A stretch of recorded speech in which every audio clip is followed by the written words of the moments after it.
బులెటిన్లో మరో breaking news చూస్తున్నాం. నిర్మల్ జిల్లాలోని కడెం ప్రాజెక్టు మరోసారి వణుకు పుట్టిస్తోంది. ప్రాజెక్టు దిగువన ఉన్న గ్రామాలు బిక్కుబిక్కుమంటూ గడపాల్సిన పరిస్థితి నెలకొంది. ఎగువ ప్రాంతాల నుంచి ప్రాజెక్టులోకి భారీగా వరద నీరు చేరడంతో జలాశయం పూర్తిస్థాయి నీటి మట్టానికి చేరుకుంది. ఇన్ని రోజులు మొరాయించిన 3 గేట్లు ఇవాళ తెరుచుకున్నాయి. మొత్తం 15 గేట్లను అధికారులు తెరిచారు. రికార్డు స్థాయి కెపాసిటీని కడెం ప్రాజెక్టు దాటింది. ఇప్పటికే లోతట్టు ప్రాంతాల ప్రజలకు అధికారులు హెచ్చరికలు జారీ చేశారు.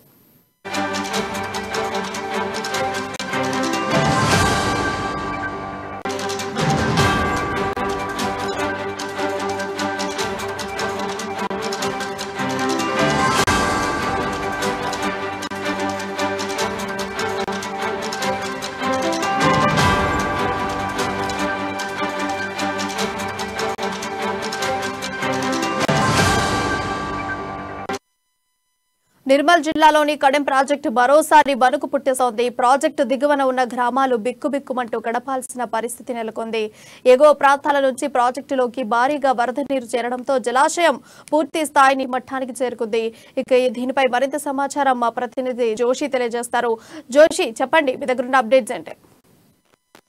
ప్రియా, కడెం కు సంబంధించినటువంటి ఏదైతే ప్రమాద స్థాయికి సంబంధించినటువంటి పరిస్థితి ఏదైతే ఉందో అది కొద్దిగా సర్దుమణిగిందని చెప్పవచ్చు. అయితే మొత్తానికి ప్రమాదం అయితే సమసిపోలేదు. అయితే ఇక్కడ మనము ఒకటి విషయం ఏంటి అని అంటే గత సంవత్సరమే ఈ యొక్క ఇటువంటి వరదలకు సంబంధించినటువంటి సందర్భంలో 4 గేట్లు మొరాయించి తెరుచుకోలేనటువంటి పరిస్థితుల్లో అప్పుడు అపసోపాలు పడి కేవలం దేవుడి పైన భారం వేసినటువంటి పరిస్థితి. అప్పట్లో ప్రమాదం సమసిపోయినప్పటికీ కూడా మళ్ళీ పాత అనుభవాల దృష్ట్యా అధికారులు కావచ్చు, పాలకులు కావచ్చు, అంటే గుణపాఠాలు నేర్చుకోలేదని చెప్పి ఇప్పుడు ప్రస్తుతం తాజా ఘటన మనకు పూర్తిగా తెలియజేస్తున్నటువంటి పరిస్థితి. అయితే ప్రస్తుతం కూడా ఎగువన మహారాష్ట్రలో కురిసినటువంటి భారీ వర్షాల కారణంగా ఏదైతే కడెం ప్రాజెక్టుకు పైభాగం నుండి వరద నీరు ఇన్ఫ్లో అత్యధికంగా వచ్చినటువంటి నేపథ్యంలో ఈ యొక్క ప్రాజెక్టుకు సంబంధించి 18 గేట్లు ఉన్నటువంటి వాటిలో నుండి 14 మాత్రమే తెరుచుకోవడం జరిగింది. ఒక 4 గేట్లు మొరాయించినటువంటి పరిస్థితి.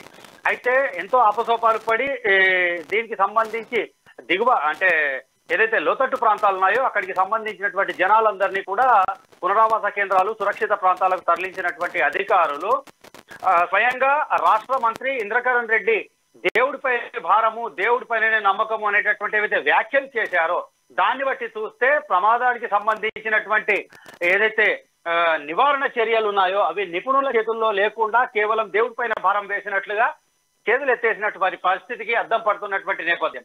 అయితే తాజాగా ఎంతో ప్రయత్నం చేసిన తర్వాత ఒక గేటు తెరుచుకోవడం జరిగింది. అయినప్పటికీ కూడా అంటే ఇప్పటికి కూడా ప్రమాదం సమసిపోయినటువంటి పరిస్థితి.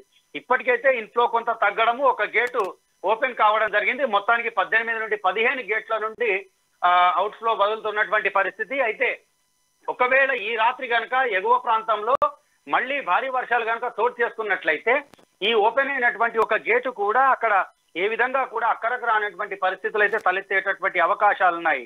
అయితే ఇప్పటికైనా సరే అంటే వాస్తవంగా చూసినట్లయితే దిగువ ప్రాంతాల ప్రజలందరూ కూడా ఏవైతే లోతట్టు ప్రాంతాలు ఉన్నాయో వాళ్ళందరూ కూడా ఇప్పటికీ ప్రాణాలు అరచేతిలో పెట్టుకొని బిక్కుబిక్కుమంటున్నటువంటి పరిస్థితి.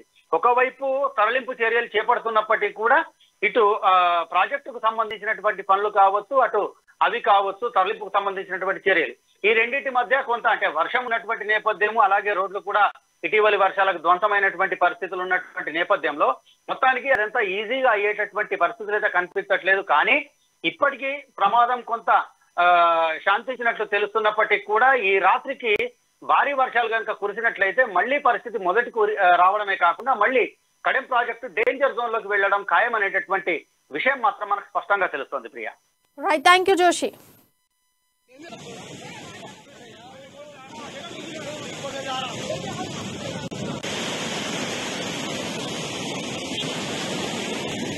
डेंजर